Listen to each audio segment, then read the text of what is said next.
बिस्मिल्लाहिर्रहमानिर्रहीम। अस्सलाम वालेकुम स्टूडेंट्स, कैसे हैं बेटा? आई होप सो कि आप सब खैरियत से होंगे। जी बेटा, आज हम चैप्टर नंबर 14 रिप्रोडक्शन का लास्ट टॉपिक जो है वो पढ़ने जा रहे हैं। असल में लास्ट टॉपिक नहीं, लास्ट टॉपिक्स कह सकते हैं हम। हमारा टॉपिक है बेटा आज का AIDS. AIDS a sexually transmitted disease. Sexually transmitted disease जो है इनको STDs हम बोलते हैं, STDs, सेक्सुअली ट्रांसमिटेड डिजीज़। तो ये बेटा बेशुमार हैं सेक्सुअली ट्रांसमिटेड डिजीज़, लेकिन उनमें से एक की यहाँ पे जो है वो यहाँ पे डिस्कस किया गया, एक की ज़रूरत महसूस की कि इसको यहाँ पे डिस्कस किया जाना चाहिए। तो वो यहाँ पे जो है वो एड्स के हवाले से जो है यहाँ पे कुछ एक दो पैराग्राफ्स उसने दिए। अब एड्स जो है इसका लफ्ज़ी मतलब पहले देखते हैं। एड्स जो है ये है acquired immune deficiency syndrome.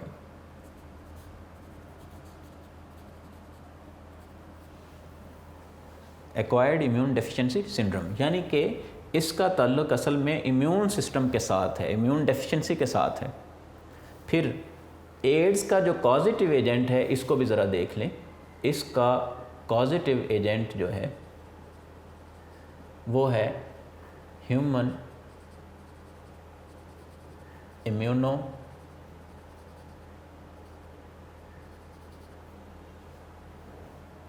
Immuno deficiency virus.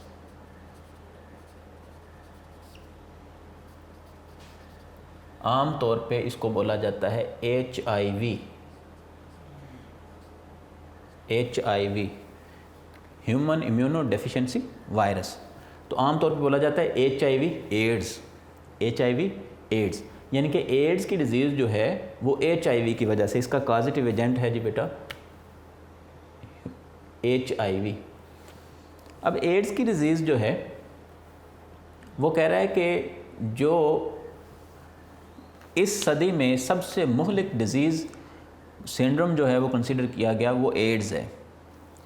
तो एड्स जो है वो कह रहा है कि सबसे ज़्यादा जो मुहलिक बीमारी जिसको कंसीडर किया जाता है वो एड्स है। ये अटैक करती है, एड्स की डिज़ीज़ जो है HIV के ज़रिए से। HIV अटैक करता है असल में WBCs को, वाइट ब्लड सेल्स को। वाइट ब्लड सेल्स जो हैं they are responsible for immunity. अगर इम्यूनिटी जो है उस पे अटैक किया जाएगा, यानी कि इम्यून सेल्स जो हैं उनको HIV जो है वो अटैक कर रहा है। जब इम्यून सेल्स ही यानी कि हमारा डिफेंस सिस्टम ही ख़राब हो जाएगा बेटा, तो फिर जो है वो डिजीज़ अल्टीमेटली जो है वो हमारी बॉडी पे अटैक करेंगे। तो डिफरेंट टाइप की डिजीज़ का फिर कह लें गड़ा बन जाता है वो जिस्म, वो बॉडी जिसमें एड्स की डिज़ीज़ हो। पाकिस्तान में एक रिपोर्ट के अकॉर्डिंग जो है वो 70 से 80,000 पीपल जो हैं वो कह लें कि एड्स का शिकार हैं। अडल्ट पीपल की बात कर रहे हैं, ये करीबन 0.1% बनता है, 0.1% बनता है अडल्ट पॉपुलेशन का। 70 to 80,000 लोग जो हैं वो एड्स के पेशेंट्स हैं। अब इसका अटैक किस तरह से होता है, इसकी ट्रांसमिशन किस तरह से होती है?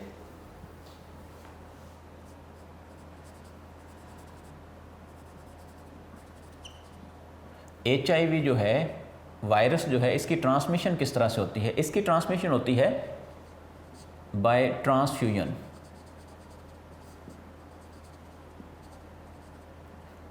Of fluids, body fluids. कौन से?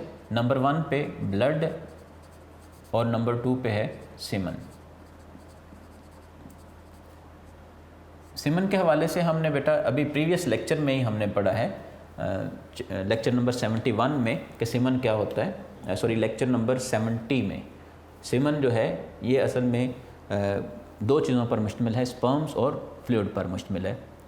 यानी कि स्पर्म कंटेनिंग फ्लूइड जो होता है उसको हम सीमन बोलते हैं। तो सीमन और ब्लड जो है इसकी ट्रांसफ्यूजन की वजह से जो है ये डिज़ीज़ होती है। अब ये देखें, ब्लड जो है ये normally infected blood with HIV जो है, अगर वो एक शख्स से दूसरे शख्स को ट्रांसफ्यूज़ किया जाए तो डेफिनेटली जिस शख्स को HIV है, एड्स है, उसका ब्लड दूसरे को दे रहे हैं तो उसमें भी जो है वो एड्स की डिज़ीज़ हो जाएगी। दूसरा जो है वो सीमन जो है ये सेक्सुअल एक्ट के ज़रिए से जो है वो ट्रांसमिट होता है, एक कह लें कि इन्फेक्टेड पर्सन से एक हेल्दी पर्सन में जो है वो ट्रांसमिट होता है।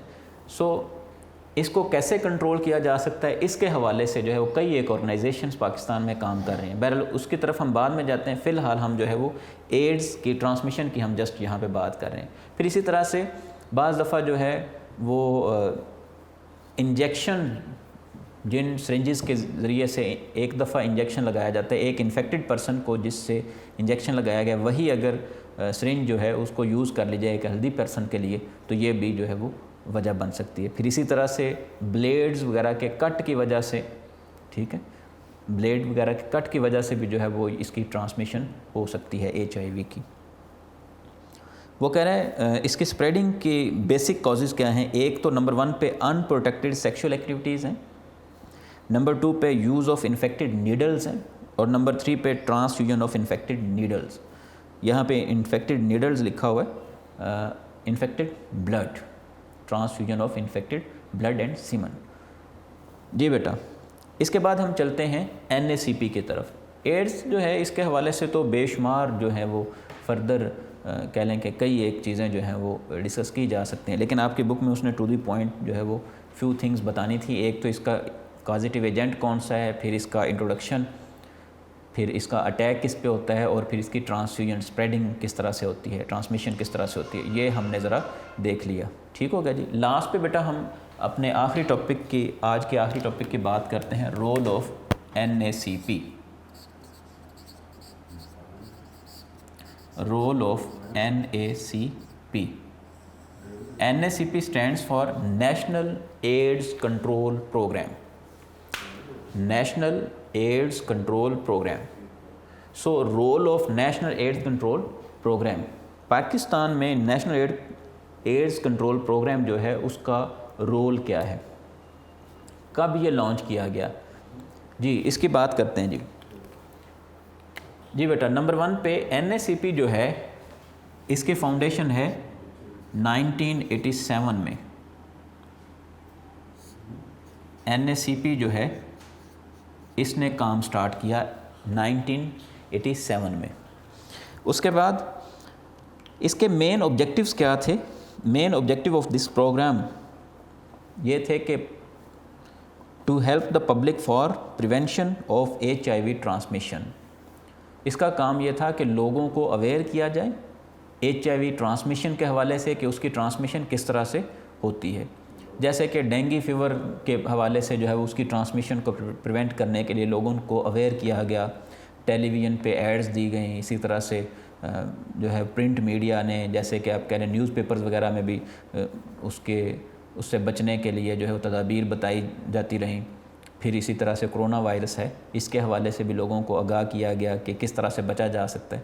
तो गवर्नमेंट ने अपने लेवल पे एक प्रोग्राम जो है वो लॉन्च किया NACP के नाम से इन 1987, और इसने वर्किंग स्टार्ट कर दी। इसका बेसिक पर्पस लोगों को अवेयर करना था और एक डिमांड जनरेट करवाना था कि फ़र्दर जो है वो लोग हमसे आके पूछें। लोग जो हैं वो कह लें कि NACP से या दूसरी गवर्नमेंट नॉन गवर्नमेंट जो कह लें कि ऑर्गेनाइजेशंस हैं, जिनको हम NGOs बोलते हैं, उनसे जाके जो है वो कांटेक्ट करें। ख़ुद लोगों में जो है वो अवेयरनेस होनी चाहिए, वो ज़्यादा से ज़्यादा इस डिज़ीज़ के हवाले से जानने की कोशिश करें ताकि वो ज़्यादा से ज़्यादा बच सकें। ठीक है जी। तो एड्स जो है, एड कंट्रोल प्रोग्राम जो है, नेशनल एड कंट्रोल प्रोग्राम जो है, इसकी लॉन्चिंग के बाद इसका जो बेसिक ऑब्जेक्टिव था वो लोगों को अवेयर करना था। उसके बाद ताकि जो है वो frequency of HIV infection in Pakistan इसको लो किया जा सके। ऑल्दो प्रीवियस ईयर्स में देखा जाए तो ये फ्रीक्वेंसी बहुत लो है as compare to other countries, as compare to India etcetera etcetera. लेकिन वो कह रहा है फिर भी पाकिस्तान जो है वो एट ग्रेटर रिस्क है कि इसमें एड्स जो है उसका फैलाव ज़्यादा हो सकता है। इसके लिए फिर क्या किया गया, कुछ फर्दर ऑब्जेक्टिव सेट किए गए लेटर ऑन NACP के लिए। कौन कौन से ऑब्जेक्टिव्स थे, उनको ज़रा देखते हैं।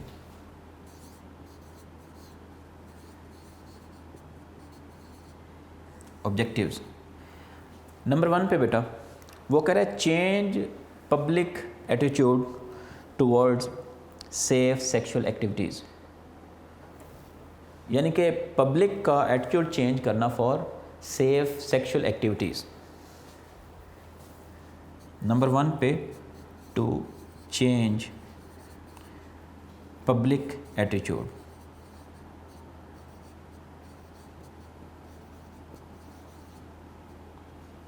For safe sexual activities.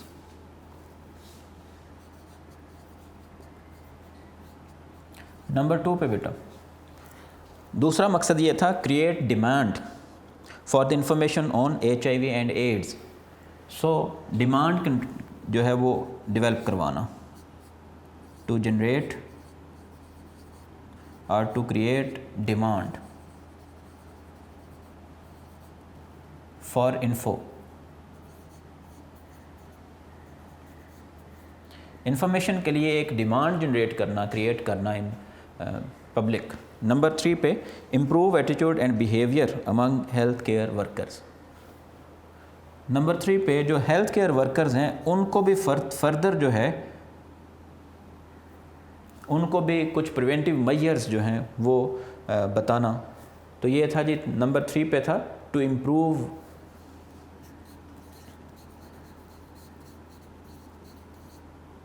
Improve attitude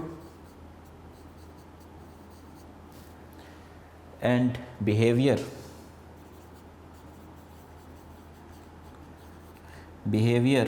among health care workers। तो हेल्थ केयर वर्कर्स जो हैं उनको भी इस चीज़ से आगाह करना कि एड्स जो है इससे कैसे जो है वो प्रिवेंशन की जा सकती हैं, किस तरह से जो है वो प्रिवेंटिव मेजर्स अपनाई जा सकती हैं, ये उनको आगाह करना और उनको ये इस बात से भी आगाह करना कि ये जो है इसकी ट्रांसमिशन थ्रू फ्लूइड्स है, यानी कि ब्लड और सीमन के थ्रू है, अदरवाइज़ जो है इससे कोई बहुत ज़्यादा ख़तरा नहीं है, ताकि लोग जो हेल्थ केयर वर्कर्स हैं वो अपने आप को सेफ़ फील करें। ठीक है जी, तो ये बेसिक 3 ऑब्जेक्टिव्स जो हैं वो सेट किए गए। अब इसके अलावा आपकी बुक में उसने मेंशन किया है कि तकरीबन 50 से ज़्यादा ऐसी ऑर्गेनाइजेशंस हैं जो पाकिस्तान में काम कर रही हैं एड्स को कंट्रोल करने के हवाले से, एड्स से लोगों को अवेयर करने के हवाले से पाकिस्तान में काम करने वाली मोर देन 50 NGOs हैं। सो एड्स को कंट्रोल करने के लिए पाकिस्तान में न सिर्फ NACP एज़ मेन कह लें कि कंट्रोलिंग बॉडी, इसके साथ ही साथ जो है वो कई एक NGOs जो हैं वो भी काम कर रही हैं, जिनका बेसिक पर्पज़ यही है कि लोगों को जो है वो एड्स के हवाले से आगाह किया जाए, लोगों को जो है उनका बिहेवियर चेंज किया जाए सेक्सुअल सेफ़ एक्टिविटीज़ की तरफ, और नंबर 3 पे जो है वो जो हेल्थ केयर वर्कर्स हैं उनको भी आगाह किया जाए कि इससे ख़तरा कब हो सकता है। ठीक है जी, तो ट्रांसमिशन से जो है वो ट्रांसमिशन जो पॉइंट्स हैं अगर उनको ब्लॉक किया जाए तो फिर जो है वो ख़तरात रुक सकते हैं। ये आगाह करना किनको, हेल्थ केयर वर्कर्स को और पब्लिक को, ये जो है पब्लिक में एक डिमांड जनरेट करना इसका मकसद था NACP का, कि पब्लिक जो है वो ख़ुद डिमांड करें कि जी हमें इंफॉर्मेशन दी जाए कि एड्स जो है वो किस तरह से इसकी ट्रांसमिशन है, HIV क्या चीज़ है और कि इसकी कह लें कि कॉम्पोजिशन क्या है इस वायरस की, इसके अंदर क्या किस किस्म का जो है वो न्यूक्लिक एसिड है, प्रोटीन है, एट्सेट्रा एट्सेट्रा। जी बेटा, आज लेक्चर नंबर 72 में हमारा रिप्रोडक्शन का चैप्टर नंबर 14 जो है वो कंप्लीट हुआ। इंशाअल्लाह अज़ीज़ नेक्स्ट लेक्चर के साथ लेक्चर नंबर 73 हमारा नेक्स्ट लेक्चर होगा और नेक्स्ट हमारा चैप्टर होगा। एक और बात मैं ज़रा क्लियर कर दूं कि बेटा आप लोगों ने देखा कि हमारी जो बायोलॉजी की बुक है उसके एंड पे एक्सरसाइजेज नहीं है, बस फ्यू MCQs वगैरह हैं। तो ऑलमोस्ट हम सारा जो है वो अपने लेक्चर्स में ही कवर कर लेते हैं कि कौन सा जो है वो टॉपिक कहाँ तक हम लिखेंगे। अब इसमें ये देखें, मैंने 3 टॉपिक पढ़ाए हैं। एड्स जो है वो ये एक अलग टॉपिक है।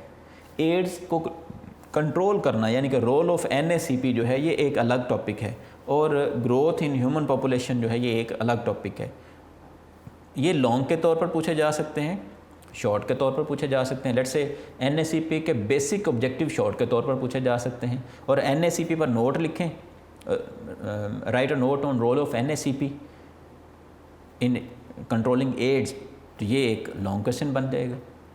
अब इसी तरह से वो अगर ऑब्जेक्टिव्स पूछ लेता है तो ये एक शॉर्ट क्वेश्चन बन गया। फिर इसी तरह से कॉन्सिक्वेंसेस की बात कर लेता है कि ओवर पॉपुलेशन की कॉन्सिक्वेंसेस क्या होंगी, तो आप जो है वो शॉर्टली आप बताएंगे ये मसाइल जो हैं वो जन्म ले सकते हैं। इसी तरह से शॉर्टली वो एड्स के हवाले से पूछ सकता है, वो एज़ लॉन्ग क्वेश्चन पूछ सकता है। अब लॉन्ग क्वेश्चन के तौर पर वो पूछेगा तो फिर आप जो है उसमें ऐड कर दें एड्स को कंट्रोल करने के लिए पाकिस्तान में क्या किया जा रहा है, क्योंकि आपके पास जो है वो अगर वो लॉन्ग के तौर पर एड्स पूछता है तो उसमें मटेरियल बहुत कम मटेरियल रह जाएगा। जस्ट उसने क्या इंट्रोड्यूस करवाया होगा, एड्स क्या है, एक STD है, और इसका कॉजेटिव एजेंट क्या है, और ट्रांसमिशन क्या है, ये 3 चीज़ें उसने जस्ट डिस्कस की हैं। ठीक है जी। तो बताना ये चाह रहा था कि MCQs दिए गए हैं हमारे एक्सरसाइज में, उसमें कोई शॉर्ट क्वेश्चन नहीं है, लॉन्ग क्वेश्चन नहीं है। 4 से 5 शॉर्ट क्वेश्चन, 4 से 5 लॉन्ग क्वेश्चन दिए जाते हैं टेक्स्ट बुक में। तो उनको सॉल्व करने से जो है वो ऐसा नहीं है कि बिल्कुल उनको कंट्रोल करने से कंप्लीट करने से, उनको पढ़ने से जो है वो हमारा जो है चैप्टर कंप्लीट हो जाएगा, बल्कि हमें पूरा चैप्टर जो है उस पर फोकस करना है, और एंड पे जो एक्सरसाइज है वो ऑटोमेटिकली जो है वो कवर हो जाएगी। जैसे कि मैं आपको एक एग्जांपल देता हूँ, आपके इस हालिया चैप्टर में ये जो हमने कंप्लीट किया है, इसके एंड पे शॉर्ट क्वेश्चन दिए गए हैं, टोटल 5 शॉर्ट क्वेश्चन दिए गए। फॉर एग्ज़ाम्पल इसमें उसने पूछा हुआ है जी, फर्स्ट क्वेश्चन है, how are the natural and artificial vegetative propagation, how are the natural and artificial vegetative propagations the methods of asexual reproduction in plants. यानी कि वो कह रहा है कि नेचुरल और आर्टिफिशियल जो वेजिटेटिव प्रोपेगेशन है वो किस तरह से एसेक्सुअल रिप्रोडक्शन का मेथड है। दूसरा, why do Gardner's use the methods of cutting and grafting. तो ये आप लोगों को पता है कटिंग और ग्राफ्टिंग का क्यों इस्तेमाल किया जाता है गार्डनर के ज़रिए से। तो गार्डनर क्यों यूज़ करते हैं कटिंग और ग्राफ्टिंग को, आप लोगों को पता है, क्योंकि कटिंग और ग्राफ्टिंग से क्या होता है, वेजिटेटिव प्रोपेगेशन होती है। कौन सी? Artificial vegetative propagation. और आर्टिफिशियल वेजिटेटिव प्रोपेगेशन के ज़रिए से क्या होता है? रिप्रोडक्शन। कौन सी? Asexual reproduction. जी बेटा। उसके बाद उसने नंबर 3 पे है, parthenogenesis is the type of asexual reproduction, give comments on this statement. जी, पार्थेनोजेनेसिस जो है वो एसेक्सुअल रिप्रोडक्शन है। अब देखें, हमने बोला कि